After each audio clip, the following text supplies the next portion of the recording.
So I didn't notice this once I was starting to edit the video out, but I just noticed that the channel's already hit 2 years and I'm late again. Next year I'll be on time, I swear to God.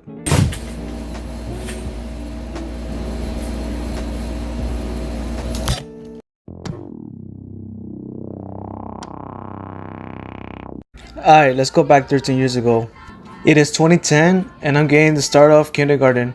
Before getting ready, I always started watching Cartoon Network when I was a kid back then. The shows that I used to watch back then was Tom and Jerry and Looney Tunes. And sometimes I go to my cousin's house to watch Disney XD. Sometimes I'd be watching Kid Patowski, Avengers, Phineas the Ferb, sometimes Fish Hooks. But there was one particular show that started off my kindergarten years, and that was Regular Show. When I first saw the promos of Regular Show, I immediately thought that this would be really good for me to watch when I come back to school. 8 seasons later and I already fucking miss this show. This show has been nothing but greatness. Regular Show was everything to me. It even showed me how life will be when I become an adult, and so far, they are not wrong. So me and Danny decided to start reviewing all the seasons from season 1 to season 8 of Regular Show. Me and him, we love Regular Show. Regular Show's our favorite cartoon of all time because it was around the best era of Cartoon Network, the 2010s. When you have shows like Adventure Time, The Maze World of Gumball, Regular Show itself, and Steven Universe, a lot of people like this type of content and like the episodes. Regular Show in particular, we love the most because it's funny, simple, the characters are great, except one. And in general, it's a fun show to watch. It's good for teens, good for kids, good for young adults. And just a quick disclaimer, all footage that we're gonna record is obviously not owned by us, it's owned by Cartoon Network. We are just using these clips for audio commentary only for reviewing the episode. All rights go to Cartoon Network. And here we go. Alright, Daniel, start us off.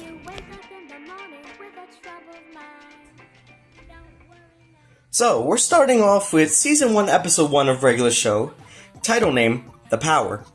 The Power is a very good example of what to see in Regular Show's format. So, let me give a quick TLDR of Episode 1.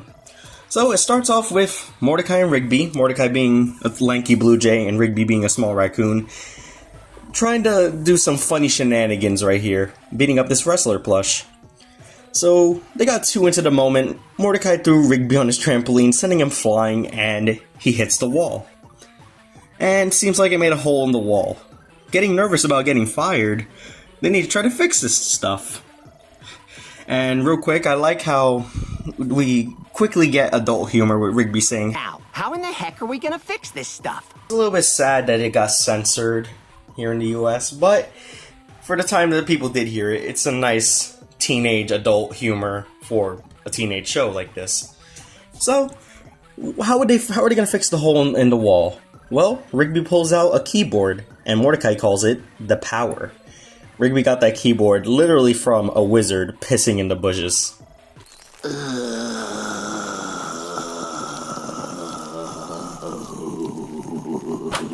Once again, good adult humor. And so, they're gonna use this power to get raises. So they test it out on Pops first, which this is Pops' technical first appearance as well. So they test it out on him, it works, and he gives them both lollipops, which is how Pops pays people. Yeah, it's funny, but like, you'll get used to it when the show keeps going. So, seeing that it worked on Pops, they go to their manager, Benson, who is one of my favorite characters. You're gonna see him a lot in this series, and you're probably gonna like him, you're gonna hate him, who knows. But they test it out on Benson, and it works. And they get paid. They get actual paid money. How fitting, how funny.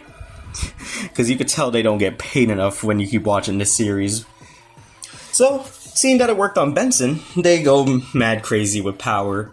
With fucking making the power do magic. And then they come across Skips, who, compared to later episodes and stuff. But yeah, Mordecai and Rigby start singing, and they send them to the moon. So realizing the mistake that they sent Skips to the moon, they go back to Pops and Benson, who don't believe Mordecai and Rigby send him to the moon. So they pull out the power, go to the moon, and it seems like Rigby sent more stuff to the moon. And one of the things Rigby, for some reason, sent to the moon is the plushie that Mordecai and Rigby were beating up in the early episode right here. And it's a fusion between Mordecai, Rigby, and the plush for some reason attacking Skips. Yeah, that's very confusing, I know. And then the power loses his battery. So what are they gonna do now? Well, Rigby... Well, I didn't say this, but Rigby in the beginning of the episode said ham boning will save your life one day. And seems like it saved Skips. So they're running away from the monster. Skips does a quick little trick, putting like the car engine into the power, recharging it, and they get back home safely. So now everything in the room is destroyed. And then we get our first ever lash out from Benson. And so they give the power to Skips, Skips breaks it, and at the end, Mordecai and Rigby cover up the hole that's still there with a poster. Yeah, they did that. But anyways, episode review. This was a very good episode to start off the series. Think about it when you're in the 2010s as a kid or teen watching this for the first time. You're gonna like this. It's funny, it's random, and it has adult jokes. The characters are simple, and it's just a great start to the formula of how the show is gonna act from now on. This isn't my favorite episode. In fact, it's like a middle for me, I guess. But again, this is a start of a great series, and I can't wait to review more of the episodes because I love episode 1. It was still fun, and the characters were awesome. Episode 1 was good. Now it's my turn. The episode starts up with the park residents playing the birthday party. Muscleman and Hi-Fi Ghosts are picking up the special entertainment. Skips is setting up the bouncing castle. Benson is picking up the kids. And Mordecai and Rigby are setting up the chairs. Pop is floating! Mordecai and Rigby are pissed off. They start complaining about how they always get stuck with the lame jobs. Benson doesn't trust neither of them on something important because they always slack off. Mordecai and Rigby tells Benson that they can set up the chairs and that they can prove that they're not slackers, and that the next time Benson will get someone else to set up the chairs. Benson agrees. Mordecai and Rigby are getting ready to set up the chairs, but Benson's gonna drop his balls when he sees how good we set up these chairs. He's gonna be all like, oh no, my gumballs. bro, not even a second passed by and they suck at setting up the chairs. Mordecai isn't giving up. He still wants to prove that they can do a simple task. Benson is stuck at traffic. He tries having a small talk with the birthday boy, but Happy birthday, Just drive the bus, you crazy slop jockey! Rigby is playing around. He starts messing up the other chairs that was already set up by Mordecai. Mordecai is mad at Rigby for not taking this serious. He wants to finish up setting up the chairs so that they don't have to keep doing this lame job. And then an underrated part of this episode was the special entertainment. You know who likes special entertainment like that? My mom! Which, fun fact, that we get the first my mom joke, I'm pretty sure. My mom! My mom counter, yeah.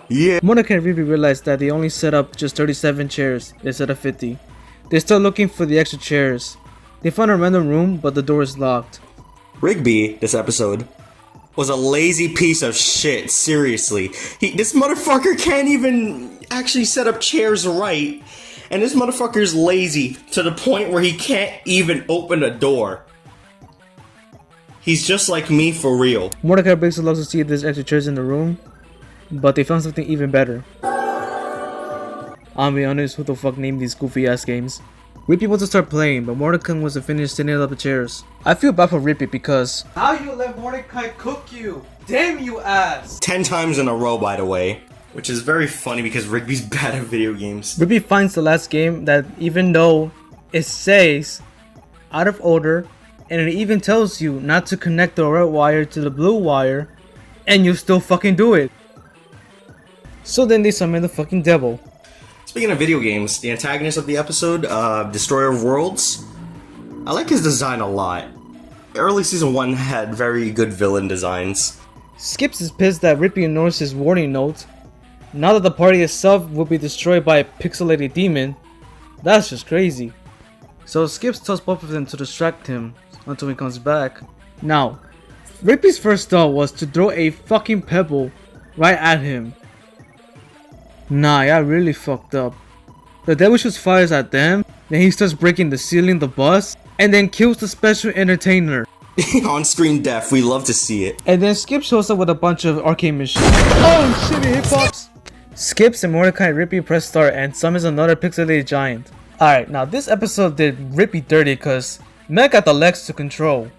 Rippy starts spamming and leads the pixelated giant to start being the bitch and starts running. Skips gets sniped and Mordecai finds the extra chairs. And then risking his life to save the chairs. Who the fuck would risk their life to save a chair? Just to prove a point that they're not slackers. When in future episodes, they're still slackers. There was no point to this. There's no point of setting up the chairs. We have a little devil destroying the park. Rippy starts having the controls of the pixelated giant. Somehow, he's winning. Spamming is crazy. That motherfucker turned him into a cherry. So, they defeated the pixelated demon. Benson, out of nowhere, comes out from the ground and then tells both of them to clean up this whole mess. How the fuck did he clean up this whole destruction? This episode was fucking mental. So, the thing I like about this episode is that we get to actually know all the characters' personalities. Pops being overjoyed, Benson with his anger issues. Skips was very quiet this season, but like, we get to see how he acts anyway. Mordecai and Rigby, obvious personality of being slackers and funny and always getting into trouble. And then we have Muscleman and High Five Ghost, which are basically background NPC comic relief characters in season 1. So I'm glad we get to see more of them in season 2, but we'll get to that soon. Anyways, on to episode 3! And that will be next week. Goodbye.